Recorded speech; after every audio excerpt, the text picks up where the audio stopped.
Alexa Bliss undergoes cancer treatment. Plus, we have an update on a new WWE brand, and scrapped WrestleMania retirement plans have been revealed. It's all in the wrestling news right now. We send our best wishes to Alexa Bliss this morning. She shared on Instagram a photo with a bandage on the side of her face, revealing that she has had treatment for skin cancer. She posted the caption, "Dear younger me, you should have stayed out of tanning beds. All clear now, though. Thank you, American Skin Institute, for taking great care of me." She went on to reveal on Twitter that she found a spot on her face, and a biopsy revealed that it was basal cell carcinoma, which is a very common form of skin cancer. It was spotted early. It was a quick and easy operation to get it removed. She says the healing time is short, indicating an imminent return. Oh, hey, it's blooming WrestleMania season. Well, there is that.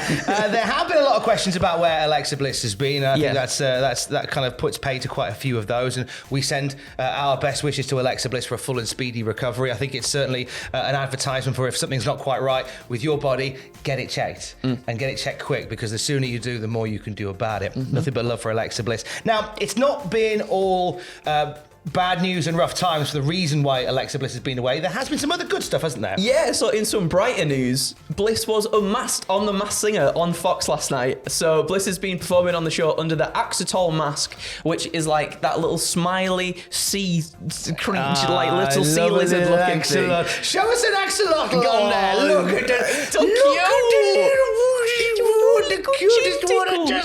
Don't do that. Don't do that. Don't headlock an axolotl. Don't headlock an axolotl. Sorry, I called it an axolotl there. An axolotl is what? Axolotl, I believe, was the lead singer of Guns N' Roses. No, that's Axel. And she also credited the show for helping her overcome a fear of singing in public. She was fantastic, by the way. She was really good. Leanne Rimes' Can't Fight the Moonlight is a banger. Yeah, right? it is. So I thought it was a really lovely version of it. And when it reveals Alexa, it's like, that's class. And she's so good. Like, she's got really good technique in her voice as well. What's interesting is, she's got beautiful technique. She does. What's interesting is that she said she thanked the show for helping her overcome her stage fright. She's got a real fear of singing in public. And I hope this leads to a gimmick where she sings during her matches. Admittedly, Lana Austin would be livid about that, because that's very much her area, but I'd like to see it. So lots of good news from the world of Alexa Bliss, and we hope to see her back in full form very soon. Now, let's get an update on NXT Europe. Remember her, Andrew? No. Forgotten. NXT UK got mothballed last year as plans were afoot to make it bigger, badder, and bolder, covering the entire continent. It was set to begin in the spring. I don't know whether you noticed, Andrew. Spring has sprung. Spring has sprung indeed. But NXT Europe has not. Shawn Michaels was asked about it by the Daily Mail, and he said, things are still in the organisational stage. We're hoping to have it up and running by the end of 2023. It isn't something you could just throw together, especially if you want to set it up for success. I think everyone will feel a bit more comfortable if it takes a little bit longer to make sure that we cross every T and dot every lowercase j. But still looking forward to trying to make that a reality by the end of 2023. So the date's been pushed back. Yeah. But it's still apparently happening. They're still very keen for it to happen. Do you think this might be one of those things that just keeps getting pushed back and then never happens?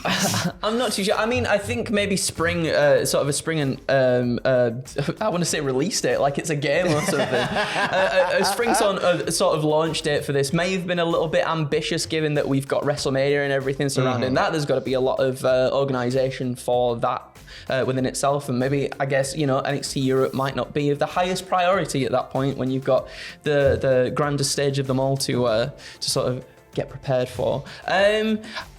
I was thinking about this when I saw that this was in the thing. I have no idea what NXT Europe is going to look like. Obviously, we know what NXT 2.0 looks like in its presentation, but what does an NXT Europe look like? Does it still look like sort of NXT UK? Does it still look a little bit like more indie-fied, maybe, if that's the right phrasing? I feel like it will have a flair of NXT UK if they do it. I see them having a head office in London, because London.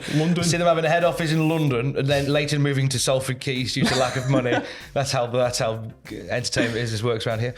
And I can see them doing like 4 weeks worth of tapings in different countries. Oh, like, yeah, let's that's a good go shout. to Paris and let's film 4 weeks worth of NXT Europe there. Yeah. Let's go to Denmark, do 4 weeks there. Let's go to other places in Europe, Ipswich, and film 4 weeks worth there. If they do it, I can't help but feel with now it's all gone very quiet on the buyout front. Yeah. But I feel like if they're getting the company in a position to be sold on, I don't know whether they would want to launch an additional show. Yeah, me too. I don't know. I feel like it might get a bit. I think they might, because the whole thing when they were selling the company in 2021 was they were certainly Trying to streamline it. Yeah, you're right. I think you're right in that. Don't know whether. I'd like to see it. I think it's it'd be a great opportunity for European talent to have a home base. Yeah. I think if they do it, we'll wait and see. We'll see, yeah. We'll suck it and see, shall we? We'll suck it and see. Now, another thing we're sucking and or seeing is a rumoured return to the company, which I think there's been a bit of a rumour killer on in the last couple of hours. Yeah, let's tell the people. So Matt Cardona has been reportedly close to a WWE comeback in recent months after his wife Chelsea Green made a comeback. Some sources have even said that the return could happen as soon as the Raw after WrestleMania. However, as you were saying, a little bit of a twist to the story last night as Matt Cardona took to Twitter to promote a match against Bully Ray for Battleground Championship Wrestling's Legends Never Die on July the 1st. One that will see the loser banned from the 2300 arena. My brain always goes 2300. And yours probably does as well, but it's definitely 2300. Which is obviously formerly the ECW arena. A match being booked that far into the year is very much seen as a rumour killer for a post-Mania WWE return for Mr. Matt Cardona himself. Because he seemed very keen to push this, and it would be a weird thing to book a match that far ahead and then renege on it. Also, because I think that Matt Cardona and Bully Ray in the former ECW arena would be really fun. That would be fantastic. That would be great. If anyone's going to lean into that, it's, of course, ECW original Matt Cardona. It's like we've seen how good he is before in GCW when you've got the GCW faithful all against Matt Cardona. You'll have obviously ECW faithful there behind Bully Ray, I assume, and yeah, that'll be a really good thing to see. I don't think it'll be too long before we see him back in. I feel like we will see him back in WWE in some form, yeah, for sure. Coming back to stepping away, scrapped WrestleMania retirement plans have come to the fore from WrestleVotes. They told Give Me Sport at one point it was discussed that Rey Mysterio was going to retire at WrestleMania, but I don't think next weekend is his last match, regardless of the Hall of Fame. He said they also going to say that the storyline with Dominic has reinvigorated him. So I don't know if he agreed to do another full year, let's say retire at Mania 40. I don't know if he's going to drag this out with Dom until they feel like it's complete, but it certainly doesn't feel like that retirement is happening now. It doesn't seem that way. I mean, it would. I think originally, I would say ever since I started here, ever since I became the fifth Beatle of Cultaholic, I think we talked about how a Rey versus Dominic WrestleMania match would be the right way for Rey to end his career. Yeah, for and sure. Sort of hand the crown, the mask to Dominic. To Dom. I mean, I feel like out of all, we hear about, we usually, when we hear about someone retiring, usually it's at that point where we're like, okay, they're slowing down quite a bit. They look as though they're ready to retire, but Rey just hasn't slowed down at all. He still looks phenomenal in the ring. He looks great. I feel like he's very stop-starts. Yeah.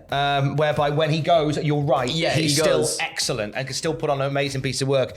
I feel like he seems to take a bit more time away, suffering numerous injuries on the way. That's I think a good point. That comes from years of wear and tear. Yeah. Certainly not a dig. My gosh, he has more than earned his stripes to take some time off and have a nice ride off into the sunset. But the story he's done with Dom, I think this is the most interesting Dominic Mysterio has ever been. Oh, absolutely. And I think there's legs really after invested. WrestleMania as well. Yeah, me too.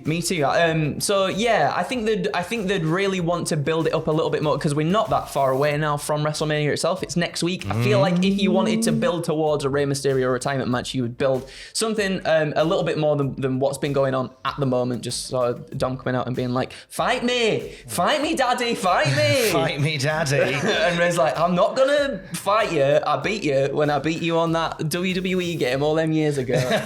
He couldn't wait to beat his kids on that, couldn't he? Good times had by all. Speaking of WrestleMania, next weekend, you've got live reactions with my bestest friend in the whole wide world, Adam Pacitti, and myself. myself. Who else will come along? You'll find out next week. We'll be doing live reactions and a few others. And a few others as well. Maybe. Lots of things going on. If you're lucky, you might hang out with me and Bezzy. We'll be doing, of course, 9 pitches, predictions, what happened at WTF moments, and a whole lot more next weekend, WrestleMania weekend. It is the most wonderful time of the year. I'm excited for it, and I hope you are as well. And we'll have more wrestling news throughout the day at cultaholic.com. I'll get this right this time. Keys. Love you, bye.